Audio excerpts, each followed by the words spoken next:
কত মুসলিম আছে শিরক কাকে বলে ডেফিনেশন জানে না। শিরক কাকে বলে, শিরকের প্রকারভেদ কি কি, কোন কোন কাজ করলে শিরক হয়।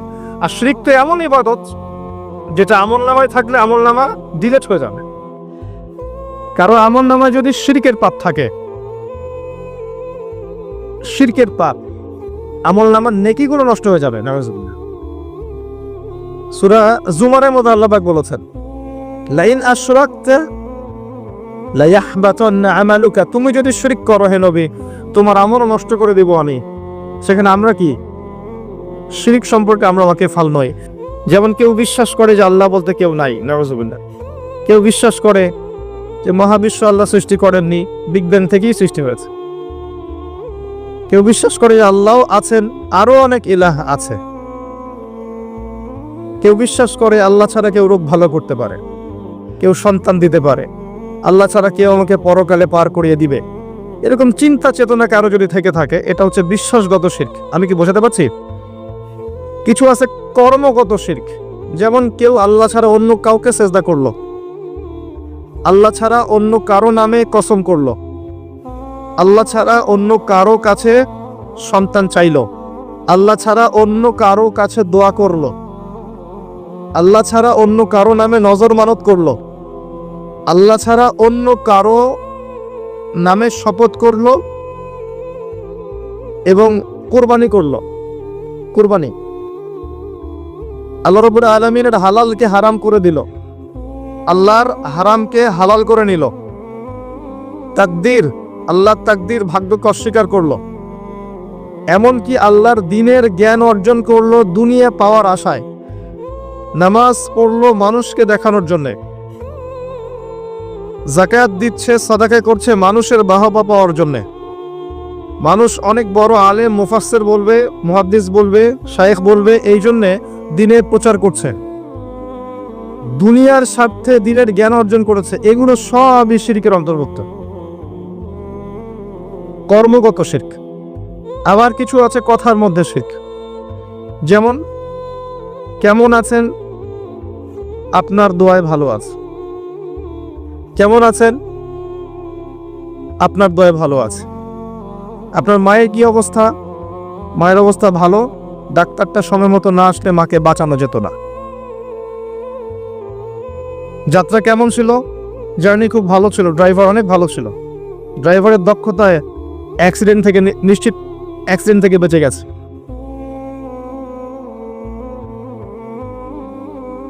আমি না থাকলে কাজটা হতো না, ভাগ্যিস আপনি ছিলেন, না হলে আমার এই বিপদ থেকে রক্ষা হতো না। প্রচুর কথা বলতে গেলে সারা রাত চলে যাবে। কথার মধ্যে বেশি শিরক হচ্ছে। এমনকি অনেক গানের লিরিক্স দেখবেন, তোমাকে ছাড়া বাঁচবো না, তুমি আমার জীবন, তুমি আমার মরণ, এ ধরনের কথা আছে না? আসমান জমিন চন্দ্র সূর্য সব তোমার, তোমার জন্য চাঁদ নিয়ে এসে দিব, চাঁদে বাড়ি বানাবো। কত কথা। এই শিরক এবং তাওহীদটাকে শেখেন। শেখার পরে আপনি উপন্যাস পড়বেন, কবিতা পড়বেন, গানের লিরিক্সগুলো পড়বেন, দেখবেন যে শিরক দিয়ে ভর্তি।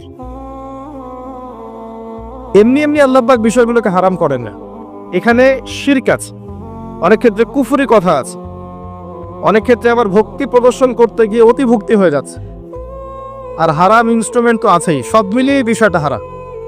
তার উপরে আবার এটা আপনার সময় কিল করবে এবং আপনাকে আল্লাহর জিকির থেকে সরিয়ে রাখবে। যখন আপনি এগুলোর মধ্যে ডুবে যাবেন, ওই মোমেন্টে আপনি আল্লাহকে ডাকতে পারবেন না, ওই সময়টা ওরা খেয়ে ফেললো। সব মিলিয়ে বিষয়টা হারাম। তো এরকম কথায় অনেক শিরক হয়। তো বেসিক কথা হচ্ছে 3 ভাবে শিরক হতে পারে: আপনার কথায়, আপনার কাজে এবং আপনার চিন্তায়। কথা, কাজ এবং চিন্তাকে বিশুদ্ধ করতে পারলে তাওহীদ প্রতিষ্ঠা হবে, এবং তাওহীদের উপর থাকলে পরেই উম্মার কল্যাণ আছে। আল্লাহ পাক আমাদেরকে তাওহীদে থাকার তৌফিক দান করুন। যারা শিরক মুক্ত অবস্থায় কবরে চলে যাবে ইনশাআল্লাহ, তারা উত্তর দিতে পারবে যে রব্বি আল্লাহ, আমার রব হচ্ছেন আল্লাহ। যখন দ্বিতীয় প্রশ্ন করা হবে মা দীনুক, দুনিয়াতে যারা দ্বীন ইসলামকে ঠাট্টার ছলে গ্রহণ করেছে, হাসি তামাশার মতো, ইসলামের কিছু অংশ ভালো লাগে গ্রহণ করেছে, কিছু অংশ ভালো লাগে না গ্রহণ করে নাই, যতটুকু করলে কোনো সমস্যা হয় না করে, যেটা করলে সমস্যা হয় করবে না, ইসলামকে পরিপূর্ণ জীবন ব্যবস্থা রূপে বিশ্বাসই করে না। মনে করে ইসলাম এই যুগে চলে না, ওই যুগে চলতো, ইসলাম সেকেলে ব্যাকডেটেড, এখন আমরা আধুনিকতার সময় আছি ইত্যাদি, ইসলামের সংবিধান এখন আসলে প্রযোজ্য নয়, এগুলো আগে চলতো এখন হয়তো চলে না। যদি ইসলাম সম্পর্কে এমন ধারণা থাকে মানুষের, সে উত্তর দিতে পারবে না যে মা দীনুক, তোমার দিন কি।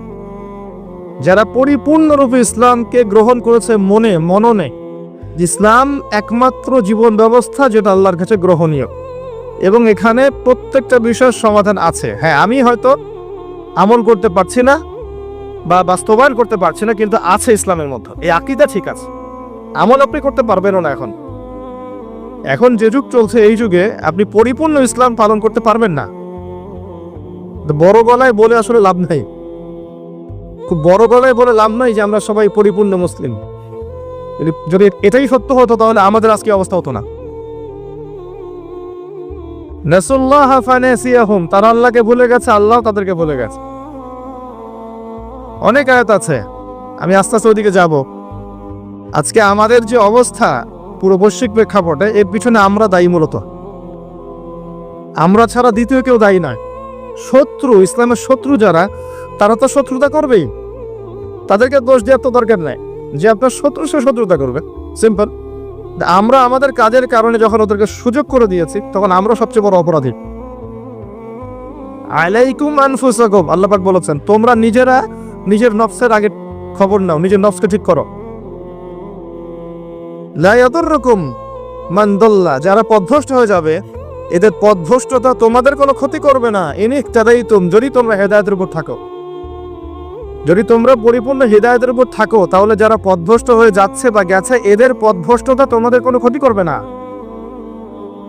ইলাল্লাহি মারজিউকুম জামিআন, তোমরা সবাই একসময় আল্লাহর কাছে ফিরে যাবে।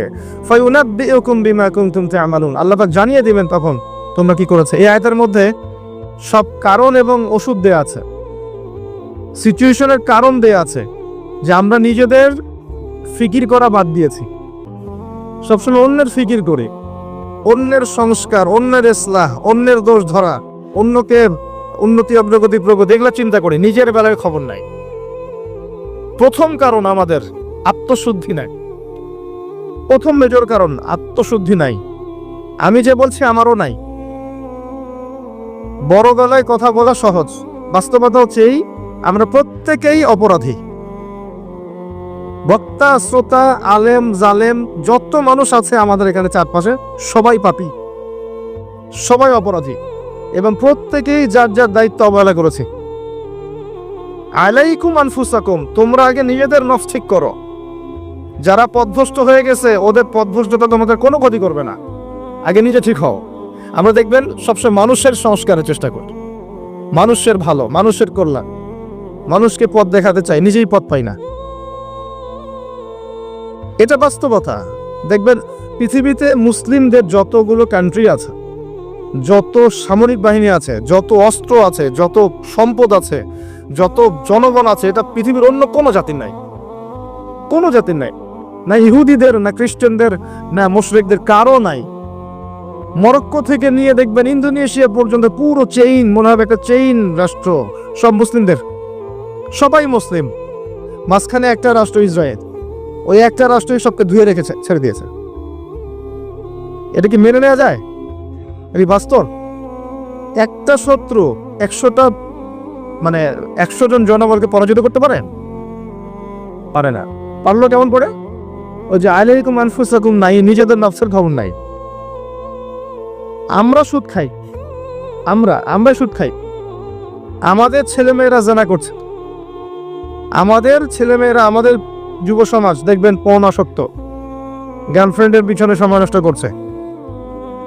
আমাদের যুব সমাজ, ঠিক বলুন না? আপনি ঠিক বললেও ঠিক, না বললেও ঠিক। আর আমি ঠিক বেঠিক বক্তা নয়, কোনোদিন আমাকে শোনেন নাই ওয়াজ মাহফিলে বলতে, বলেন ঠিক না বেঠিক। আমি বলবো কি জন্য ঠিক না বেঠিক? যেটা ঠিক সেটা তো ঠিকই, আর যেটা বেঠিক সেটা বেঠিক। তা আপনি বললেই সেটা ঠিক হবে না তো, আপনি বেঠিক বললেও তো বেঠিক হবে না। সেটা ঠিক, সেটা ঠিক থাকবেই। যদি সব মানুষ বলে সুদ হারাম, সব মানুষ যদি বলে সুদ হালাল, সুদ কি হালাল হয়ে যাবে? সবাই যদি বলে মদ হালাল, হালাল হয়ে যাবে? হবে না। পর্দা আমরা বলছি পর্দা ফরজ, আর বেশিরভাগ মানুষ যদি বলে পর্দা করার দরকার নাই, পর্দা শেখের প্রথা, তাহলে কি পর্দা হারাম হয়ে যাবে? আল্লাহ যা বলবেন সেটাই ঠিক, রাসূল যা বলবেন সেটাই ঠিক, এর বাইরে কোনো ঠিক বেঠিক নাই। যে কথাটা বলছিলাম, দেখবেন আমরা মুসলিমরা সুদ খাই, আমরাই সুদ খাই। একজন মনে করেন নন মুসলিম, সে সুদ খাচ্ছে, ইহুদি সুদ খাচ্ছে, তার খ্রিস্টান সুদ খাচ্ছে, ওদের সাথে আমাদের কি সম্পর্ক? ওদের কিতাবের মধ্যে তো সুদের এত ভয়াবহতা নাই, ওদের হাদিসের মধ্যে তো এত সুদ সম্পর্কে বিস্তারিত বলা নাই, এবং তারা তো মুহাম্মদ সাল্লাল্লাহু আলাইহি ওয়াসাল্লামকে স্বীকারও করে নাই, তারা তো প্রকাশ্যে আমাদের শত্রুতা করছে। ওদের কথা বাদ দেন, মুসলিমরা সুদ খাচ্ছে কেন? কোন উত্তর নাই। উত্তর যে নিজের নফস নষ্ট হয়ে গেছে, দুনিয়া পরকাল ভুলে গেছে, বাল তুসিরুনাল হায়াতাদ দুনিয়া, কিন্তু আল্লাহ বলেছে ওয়াল আখিরাতু খায়রু ওয়া আবকা। মুসলিমরা মদ খাচ্ছে না? এমন মুসলিম জেনারেশন আছে না এখন, এই যে আমাদের ইয়াং জেনারেশন, এদের ম্যাক্সিমাম দেখবেন মাদকাসক্ত। মাদকাসক্ত বলতে বোঝাচ্ছি মিনিমাম স্মোক করে, এটাও তো মাদক। এখান থেকে শুরু হয়ে ইয়াবা পর্যন্ত যায়, এবং এদের মধ্যে বেশিরভাগই দেখবেন জেনারেল শিক্ষিত। মাদ্রাসার ছেলেপেলে কিন্তু এত বেশি এডিক্টেড না, খুব কম, হয়তো 1% হবে না, 2% হবে না। তাহলে কি শিক্ষা দিচ্ছি আমরা এখানে? মাদ্রাসার দিকে যে আঙুল তুলছি মাঝে মাঝে, এখানে কি শিক্ষা দিচ্ছি? কলেজ ইউনিভার্সিটিতে আমরাও পড়েছি। ও যে অনেকদিন বলেছি, এক মিস বা মহিলা টিচার ক্লাস নিচ্ছে, তো ব্ল্যাকবোর্ড বাদ দিয়ে সব ছেলেরা ম্যাডামের দিকে তাকিয়ে আছে। ছেলেদের ক্লাস দিচ্ছে মহিলা শিক্ষিকা, এবং তার মাশাআল্লাহ পোশাকও সুবহানাল্লাহ টাইপের, তো ব্ল্যাকবোর্ড দেখা বাদ দিয়ে সব ওইদিকে দেখছে। আবার আমরা দেখেছি মেয়েদের ব্যাচ, ছেলে টিচার পড়াচ্ছেন, কোচিং প্রাইভেট, মাঝে মাঝে গায়ে হাত দিচ্ছেন, বলছেন সে তো আমার মেয়ের মতো। হ্যাঁ, অনেক সময় এমন হয়েছে ছাত্রীর সাথে স্যারের প্রেম। হাসছেন? কত ঘটনা লাগবে আপনার, কতগুলো ঘটনা লাগবে এরকম, একটা কথাও মিথ্যা বলছি না। ইউনিভার্সিটিতে আন্দোলন হয়েছে, দেখবেন যে বান্ধবীর কোলে বন্ধু মাথা রেখে আন্দোলন করছে। এটা হয় না? অনেক ক্ষেত্রে এমন হয়েছে যে এই ছেলে আর মেয়ে একসাথে পড়াশোনা করছে, এই পড়াশোনা করতে করতেই দেখবেন এক পর্যায়ে প্রেমের পরে আস্তে আস্তে সম্পর্ক গভীর হয়, পিতামাতার অমতে অনেক ঘটনা ঘটে ফেলে। এরপরে দেখবেন একসময় ব্রেকআপ হয়ে যায়, তারপরে এই ছেলে হয় আত্মহত্যা করে অথবা মাদকের কাছে যায়, ওখানে প্রশান্তি খোঁজার জন্য, যেহেতু এখানে একটা বড় ছ্যাঁকা খেয়েছে। তারপরে যাবে মাদক থেকে মিউজিক, তারপরে গুন্ডামি করবে, মাস্তানি করবে, পড়াশোনা শেষ, লাইফটা ক্র্যাশ। প্রথমে একটা মেয়েকে দেখে ক্র্যাশ হওয়ার পরে পুরো লাইফটাই তার ক্র্যাশ হয়ে গেল। তো এই সুযোগটা কারা তৈরি করে দিল যে সবাই একসাথে পড়াশোনা করবে? এরা যতটা না দায়ী, সিস্টেম তার চেয়ে বেশি দায়ী। যদি এমন হতো ছেলেরা ছেলেদের জায়গায় ছেলে টিচার, মেয়েরা মেয়েদের জায়গায় মেয়ে টিচার, কোনো সমস্যা ছিল? উন্মুক্ত করে দিলেই সমস্যা হচ্ছে। তো মুসলিমরা উন্মুক্ত করছি, আমরা মুসলিমরা উন্মুক্ত করছি, এবং এখানে যদি কেউ হিজাব বা ইসলাম মেনে চলতে চায় তাকে অনুৎসাহিত করছে। সরাসরি হয়তো বলছি না, কিন্তু তার সাথে এমন আচরণ করছি যে তাকে ডিসকারেজ করা হচ্ছে, তাকে উৎসাহিত করা হচ্ছে না, তাকে মনস্তাত্ত্বিকভাবে আক্রমণ করা হচ্ছে। এবং অসংখ্য ঘটনা ঘটছে জেনার এবং ধর্ষণের, এই ফ্রি মিক্সিং এর কারণে। স্কুল থেকে শুরু করে কলেজ থেকে আপনার বিশ্ববিদ্যালয় থেকে শুরু করে দেখবেন অফিস আদালত, প্রতিটা জায়গাতেই ফ্রি মিক্সিং। এটা সমাজের কাঠামোটা ভেঙে দিয়েছে। এটা আমরা মুসলিমরা করেছি, অমুসলিমরা করে দেয়নি। আলাইকুম আনফুসাকুম, নিজের দিকে দেখেন আগে, নিজের চরকায় তেল দেন, আমাদেরকে দেখেন। আমরা সুদ খেয়েছি, আমরা মাদক খেয়েছি, আমরা ফ্রি মিক্সিং অনুমোদন দিয়েছি, আমরাই ফ্যামিলিস্ট রেভলিউশন করেছি। মেয়েদেরকে আমরা বাইরে বের করে এনেছি, পোশাক চেঞ্জ করে দিয়েছি, ছেলের পোশাক মেয়ে, মেয়ের পোশাক ছেলে। এবার এভাবে সমাজ চলছে। এর উপর আবার পর্নোগ্রাফি আছে, ভিতরে পর্ন দেখে যুব সমাজ, যুবতীরা সবাই দেখে, আর বাইরে বের হয়ে স্যুট প্যান্ট টাই পরে ঘুরে মনে করে আমি খুব ভালো মানুষ।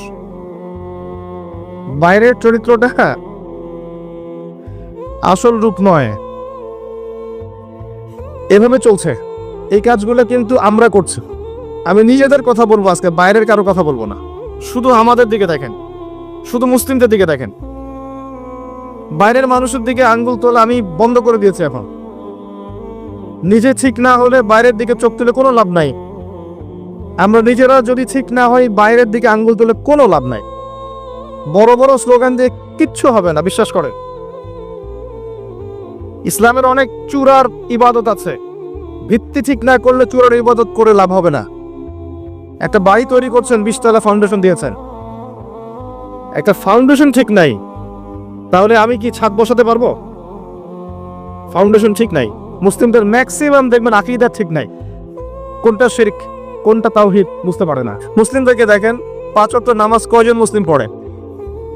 বেসিক কথায় আসেন, নামাজ তো বেসিক ইবাদত, তাই না?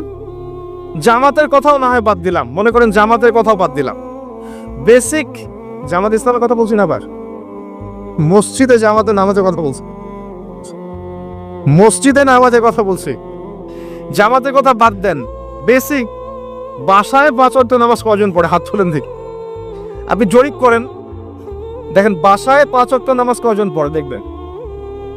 এবার বলেন জামাতে গিয়ে নামাজ পড়ে 5 ওয়াক্ত কতজন মুসলিম?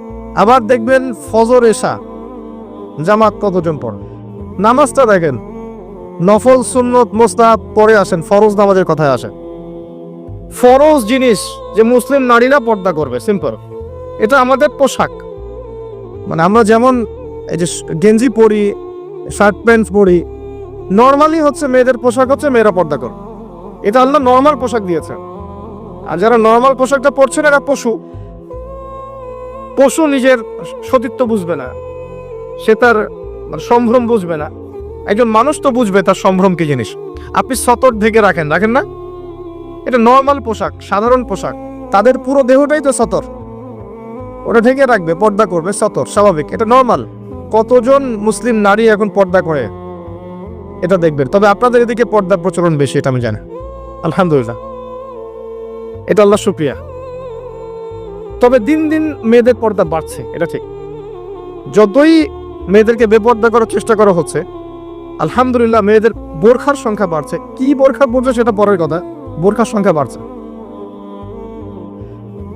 এরপরে যারা পড়ছে ওদেরকে আমরা রিকোয়েস্ট করবো যে ডিজিটাল বোরখাটা ছেড়ে দেন, যেটা পরে আপনার দেহের কাঠামো বোঝা যায়, এটা ছেড়ে দেন। ছেড়ে দিয়ে এমন একটা বোরখা বানান যেটা ঢিলে ঢালা, যেটা পরলে আপনার দেহের কাঠামো বোঝা যায় না।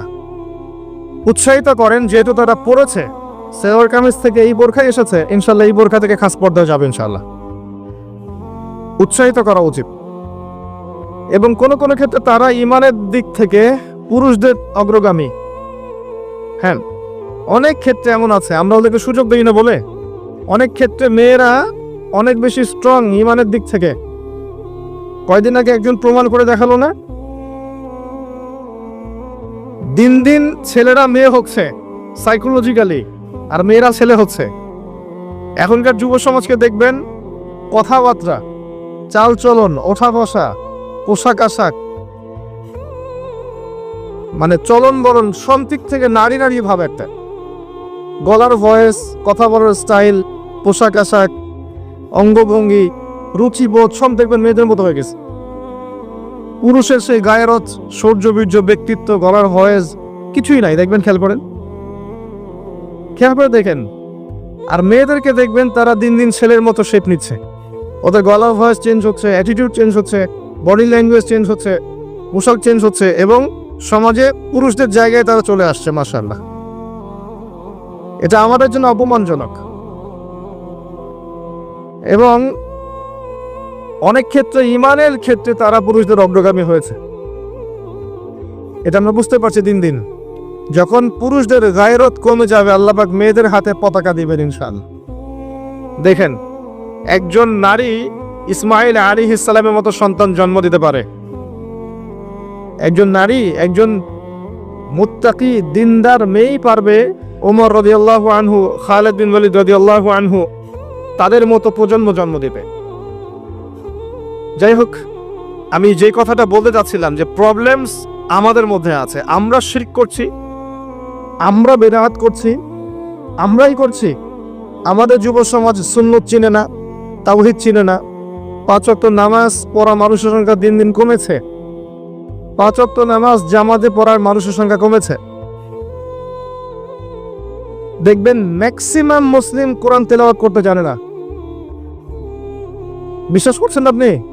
ম্যাক্সিমাম মুসলিম কোরআনুল কারীম রিডিং পড়তে জানে না। আবার যারা জানে তাদের মধ্যে অনেকেই, বেশিরভাগই দেখবেন অর্থ বোঝে না।